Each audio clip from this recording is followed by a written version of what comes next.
చిత్తశుద్ధితో ఏ పని సంకల్పించినా ఖచ్చితంగా సత్ఫలితాలే వస్తాయి.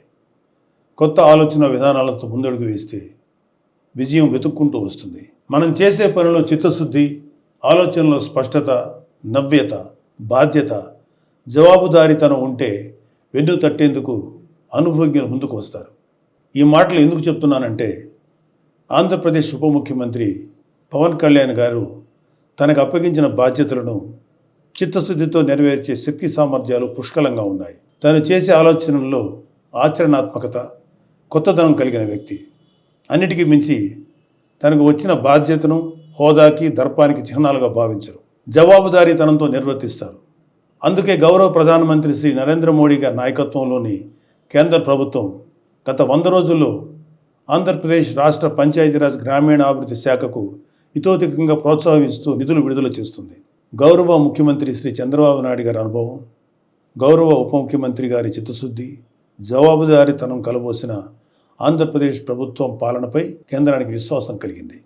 ఈ రాష్ట్ర అధికార పీఠం నుంచి ప్రజలచే నెట్టివేయబడిన జగన్ రెడ్డి అధికారంలో ఉన్నప్పుడు కేంద్రం ఇచ్చిన వేల కోట్ల నిధులు మాయం చేశారు. ఆ నిధులు ఏం చేశారో తాడేపల్లి ప్యాలెస్ టు బెంగళూరు బంగ్లాకు టూర్స్ వేస్తున్న వ్యక్తికే తెలియాలి. అందుకే గత ఆర్థిక సంవత్సరంలో కేంద్రం ఆంధ్రప్రదేశ్ పంచాయతీరాజ్ శాఖకి తగినన్ని నిధులు 15వ ఆర్థిక సంఘం నిధులు ఇవ్వలేదు. పాలకులు మారారు. శ్రీ పవన్ కళ్యాణ్ గారు పంచాయతీరాజ్ గ్రామీణాభివృద్ధి శాఖల బాధ్యతలు చేపట్టారు. ప్రతి విభాగంపై అవగాహన పెంచుకున్నారు. నిధులు తీసుకురావటమే కాదు, ఏ విధంగా ఎంత జవాబుదారీతనంతో ఎంత ప్రజా ప్రయోజనకరంగా ఖర్చు చేస్తామో చెప్పాలని సంకల్పించుకున్నారు. అందుకు అనుగుణంగా తన శాఖలోని అధికారులను, ఉద్యోగులను సన్నద్ధం చేసుకున్నారు. కాబట్టి ఉపాధి హామీ పథకానికి ఈ ఆర్థిక సంవత్సరంలో 4,500 కోట్ల నిధులు మంజూరు చేసింది. ఉపాధి హామీ పని దినాలు పెంచింది. ఈ నిధులతో 66,20,000 మందికి ఉపాధి లభిస్తుంది. ఈ పనుల వల్ల 42 లక్షల పేద కుటుంబాలకు పని లభిస్తుంది.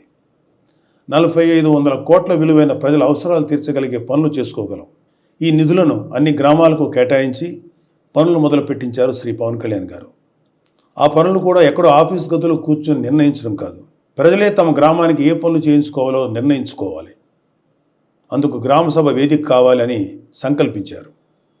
రాష్ట్రంలో 13,326 పంచాయతీల్లో ఒకే రోజు గ్రామసభలు నిర్వహించేలా ప్రణాళిక రూపొందించి అమలు చేసి విజయవంతం చేశారు. గ్రామసభ ద్వారా తీసుకున్న నిర్ణయాలకు ఒక పవిత్రత వస్తుంది. ఆ నిర్ణయానికి తిరుగుండదు. అదేవిధంగా గ్రామసభ తీర్మానంలో లేని పనులు ఏవీ చేయలేరు. స్థానిక ప్రభుత్వమైన పంచాయతీలకు మహర్దశ తీసుకొచ్చేలాగా గ్రామసభలు నిర్వహించారు. ముఖ్యమంత్రి గారు, మంత్రులు, ఎమ్మెల్యేలు, ఎమ్మెల్సీలు, ఎంపీలు, కలెక్టర్ నుంచి ఎంపీడీఓల వరకు అందరూ గ్రామసభలో కూర్చొని ప్రజల నిర్ణయాలు నమోదు చేసుకున్నారు. యావత్ దేశం ఈ గ్రామసభలను పరిశీలించి ఒక మోడల్గా తీసుకుంది. కేంద్ర పంచాయతీరాజ్ గ్రామీణాభివృద్ధి శాఖ ఆ రోజునే సానుకూలంగా స్పందించింది. ఈ స్ఫూర్తితో అక్టోబర్ 2వ తేదీన దేశమంతా గ్రామసభలు చేపట్టాలనే ఆలోచనలో కేంద్ర ప్రభుత్వం ఉంది.